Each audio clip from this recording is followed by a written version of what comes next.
ในหลายคนถามบ่น้อมบาหวานดังนี้บ่มีไผอยู่แม่นบ่แม่นเด้อทุกคนตอนนี้คือบ่มีไผอยู่เลยตั้งแต่อ้ายบ่น้อมหนีขึ้นมาเฮ็ดงานอยู่ประเทศไทยเอื้อยอ้ายก็ต่างคนต่างเฮ็ดงานต่างคนต่างหนีต่างคนต่างมีครอบครัว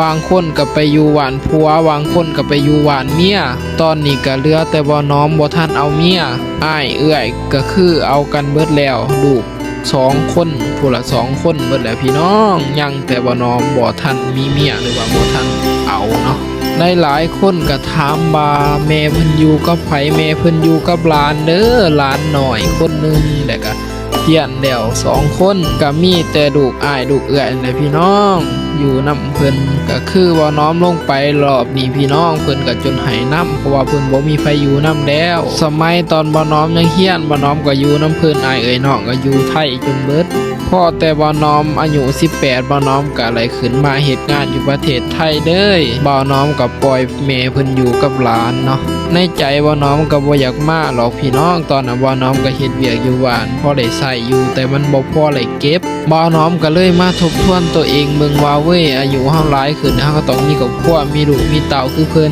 บ่น้อมก็มีความคิดอยากออกจากแม่แล้วบ่น้อมก็อยากตัดสินใจมาเฮ็ดงานอยู่ประเทศไทยพอแต่บ่น้อมตัดสินใจแล้วแม่เพิ่นก็บ่อยากให้มาเลยเพิ่นเป็นห่วงบ่น้อมก็เลยบอกเพิ่นไปว่าอนาคตข่อยก็ต้องมีลูกมีเมียมีครอบครัวได้แม่แต่แม่น่ะอยากให้อยู่นำเพิ่นก่อนพี่น้องพอแต่ว่าน้อมทบทวนเบิ่งเนาะพี่น้องบ้านก็เก่ายังแห้งเบิดแล้วว่าน้อมก็อยากปัวหรือว่าอยากแปลงแต่ว่าน้อมก็บ่ทันมีเงินมีค่ำว่าน้อมก็เลยตัดสินใจมาเฮ็ดงานอยู่ประเทศไทยเบิ่งก่อน